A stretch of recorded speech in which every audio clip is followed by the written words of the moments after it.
Hello everyone, this is Rajat and today we will start the scope of statistics.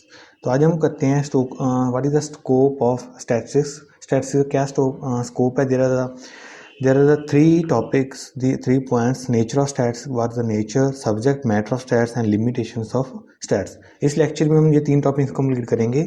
चलिए देखते हैं सबसे पहले नेचर ऑफ स्टैट्स। नेचर क्या है स्टैट्स का। फर्स्ट पॉइंट है आपका नेचर। देखिए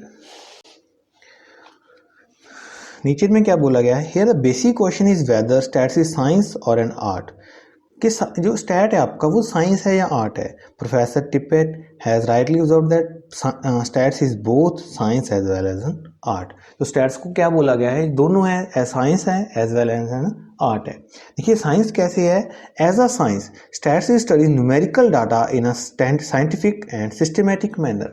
स्टैट्स में क्या होता है, जो न्यूमेरिकल डाटा है उसको साइंस के अकॉर्डिंग, साइंस की तरह उसको न्यूमेरिकल डाटे को सिस्टमेटिक मैनर में उसको हम स्टडी करते हैं, देखते हैं, ठीक है। As an art statistics related to quantitative data to the real life problems. और एक आर्ट की तरह स्टैट्स में क्या होता है, क्वांटिटी डाटा को रियल लाइफ प्रॉब्लम्स में कि देखा जाता है कि रियल लाइफ में क्या प्रॉब्लम चल रही है, उसके बारे में स्टैट्स में डाटा कलेक्ट किया जाता है, ठीक है। By using statistical data we are able to analyse and understand real life problems much better than otherwise. तो उसके थ्रू हम क्या कर सकते हैं, जो रियल लाइफ प्रॉब्लम्स है उसको हम अच्छे तरीके से देख सकते हैं, कंपेयर कर सकते हैं। Clear. This is the nature of stats. Nature of stats means there are science, stats is both science as well as art, ठीक है। सेकंड पॉइंट क्या है, subject matter of stats. Stats का सब्जेक्ट मैटर क्या होता है। The subject matter of stats is divided in two parts, descriptive stats and inferential stats. So let's see first descriptive stats क्या होता है। Descriptive stats refers to those methods which are used for collection, presentation as well as analysis of data, ठीक है। Description stats में हम क्या करते हैं, कलेक्ट करते हैं, प्रेजेंट करते हैं, एनालाइसिस ऑफ डाटा को एनालाइज करते हैं। These methods leads to such estimation as measure of central tendency. सबसे पहले हम क्या देखते हैं कि सेंट्रल टेंडेंसी को कैसे मेजर करना है। सेंट्रल टेंडेंसी मीन्स कि हमने एवरेज को कैसे करना है, हमने जो सेंटर है, सेंटर पार्ट है, जो सेंट्रल टेंडेंसी उसको कैसे करेंगे।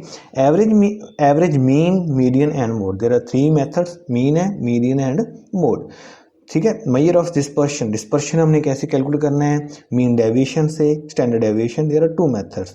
Major of correlation, and correlation को कैसे हम फाइंड करेंगे वो आगे चल के हम इसके बारे में डिटेल में बात करेंगे। एग्जांपल्स क्या है। Descriptive stat is used when you estimate average height of secondary students in your school, ठीक है। तो हम जब एक एवरेज हाइट निकालनी होती है कि इस पार्टिकुलर स्टूडेंट की कितनी एवरेज हाइट है या क्लास की कितनी एवरेज हाइट है, तो वो किसके थ्रू हम फाइंड करेंगे, डिस्क्रिप्टिव स्टैट्स के थ्रू, ठीक है। Likewise descriptive stats is used when you find that marks in science and mathematics students in all the class are intimately related to each other. कोई भी डाटा हम पूरे class में कितने मार्क्स आ रहे हैं, मैथ्स में कितने मार्क्स हैं, पूरे स्कूल में मैथ्स में बच्चे कितने मार्क्स गेन कर रहे हैं, ठीक है। वो क्या हो गया आपका डिस्क्रिप्टिव स्टैट्स, ठीक है। उसके बाद इन्फ्रेंशियल स्टैट्स क्या होता है। Inferential stats refers to all such methods, वो सारे methods by which conclusion are drawn relating to universe and population on the basis of given sample. जो गिवन सैंपल है उसके अकॉर्डिंग हमने कंक्लूजन ड्रॉ करने हैं, कंक्लूजन निकालने हैं, ठीक है, एक सैंपल के थ्रू। मीन्स थोड़े से बच्चों का सैंपल लिया, उसके थ्रू हमने कंक्लूजन वहाँ पे निकाल रहे हैं। Clear. For example if your class teacher estimate average height, यहाँ पे हम क्या कर रहे हैं, एस्टिमेट कर रहे हैं average height of the entire class.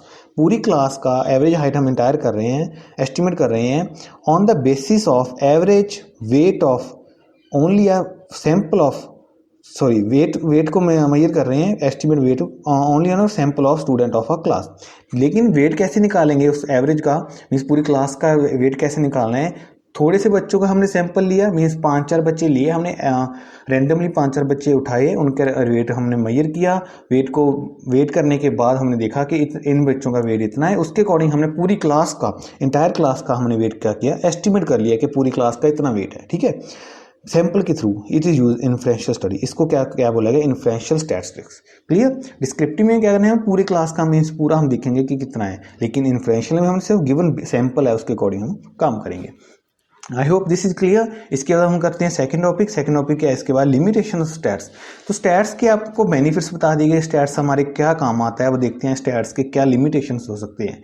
ठीक है, in modern time stats have emerged to be crucial significance in all walks of life. However it is certain limitations, देखते हैं क्या कौन कौन से लिमिटेशन। फर्स्ट क्या है, study of numerical facts only. It is already discuss that in stats we study only numerical facts. ठीक है, in it honesty friendship means facts related to the personal. ठीक है, हमारी पर्सनल लाइफ से जो relate करते हैं या हम जो फील करते हैं उसके बारे में ये कुछ नहीं वहाँ पे स्टडी करता। It is only related to the numerical facts. Study of aggregates only. In stats में क्या होता है, पूरा एग्रीगेट हम देखते हैं कि एग्रीगेट में क्या हो रहा है, पूरी क्लास में क्या हो रहा है। ठीक है, पूरे स्कूल में क्या चल रहा है, कितना बच्चों का मार्क्स हैं, कितने बच्चों की हाइट है, कितने बच्चे पढ़ रहे हैं, कितने बच्चे नहीं पढ़ रहे, या एक सोसाइटी में क्या हो रहा है, उनकी इनकम क्या है, वहाँ पे पॉवर्टी लाइन क्या है, जो भी है वहाँ पे हम वहाँ पे देखेंगे। ठीक है, अगर हम शहर में देखें, अगर हम अर्बन एरिया में देखें तो वहाँ उनकी इनकम क्या है।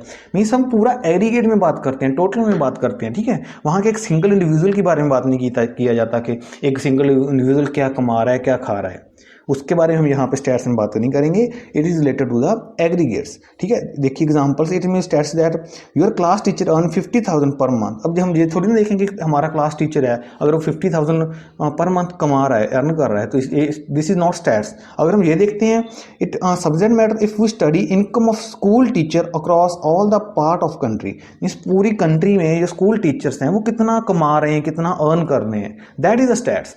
ठीक है, एक सिंगल टीचर की, एक सिंगल पर्सन की स्टडी करना, उसके इनकम को या उसकी जो भी फैक्ट डाटा है उसको देखना is not the stats. Third point क्या है, homogeneity of data and essential requirement.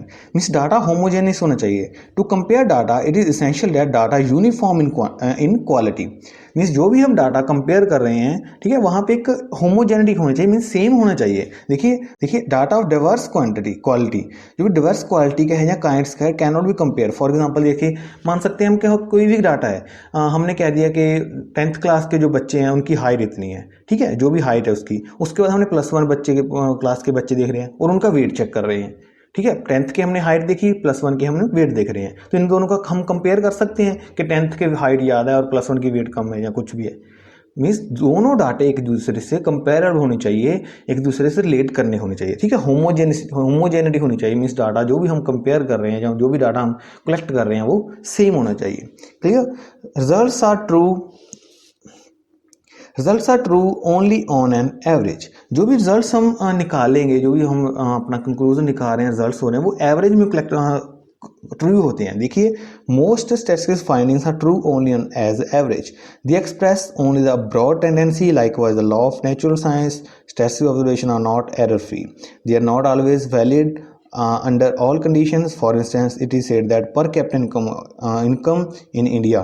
First of all, let's know about what is per capita income. Per capita income means per person की पूरे साल में annual income कितनी है।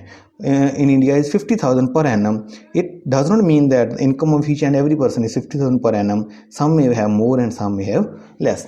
देखिए इसमें क्या बोला गया है इस पॉइंट में कि हम जो भी रिजर्व एवरेज निकाल रहे हैं, स्टैट्स में जो भी हम एवरेज को फाइंड कर रहे हैं, वो ये नहीं होता कि पूरे एवरेज में वही है। जैसे मान लीजिए हमने एवरेज निकाला कि एक बच्चे की हाइट 5 है, ठीक है, दूसरे की हाइट 5.5 है एंड तीसरे की हाइट 6 है, तो हमने एवरेज कितना निकाला, एक की 5 देन 5.5 देन 6, तो एवरेज कितना हुआ 5.5।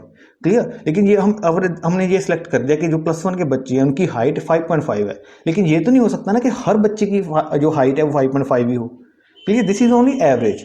Means results are true only on average. अगर हम एवरेज में देखें तो रिजल्ट सही है, अदरवाइज ये भी हो सकता है कोई बच्चा 4 फीट का हो और कोई बच्चा 7 फीट का हो।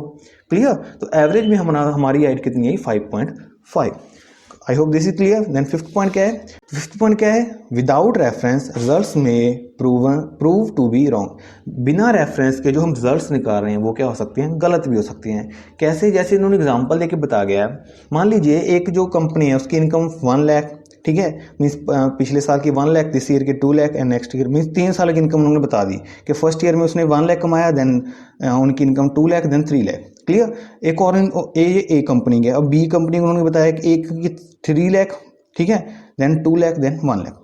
3 साल का उन्होंने डाटा बता दिया कि फर्स्ट जो कंपनी है उसकी 1 लाख 2 लाख 3 वो इंक्रीज कर रही है, सेकंड कंपनी की क्या है 3 लाख 2 लाख 1 लाख वो डिक्रीज कर रही है, डिक्लाइन हो रही है वहाँ पे। तो यहाँ पे एवरेज कितना है, ए कंपनी का एवरेज कितना होगा 2 एंड बी का कितना होगा 2, मीन्स एवरेज में तो दोनों का कितना है 2, लेकिन हम एवरेज से रिजल्ट्स तो नहीं निकाल सकते ना, विदाउट रेफरेंस जो भी रिजल्ट्स निकले हैं वो क्या हो गए, गलत प्रूव हो रहे हैं। क्योंकि अगर हम पूरा डाटा नहीं देख रहे, यहाँ पे क्या हो रहा है, हमारी कंपनी ग्रो कर रही है क्योंकि हमारे जो इनकम से जो हमने प्रॉफिट्स थे वो हमारे इंक्रीज हो रहे हैं, लेकिन यहाँ पे हमारे प्रॉफिट्स कम हो रहे हैं, ठीक है, बी कंपनी के। तो लेकिन एवरेज में दोनों सेम है, तो यहाँ पे हम कह सकते हैं without reference results may proven to be wrong.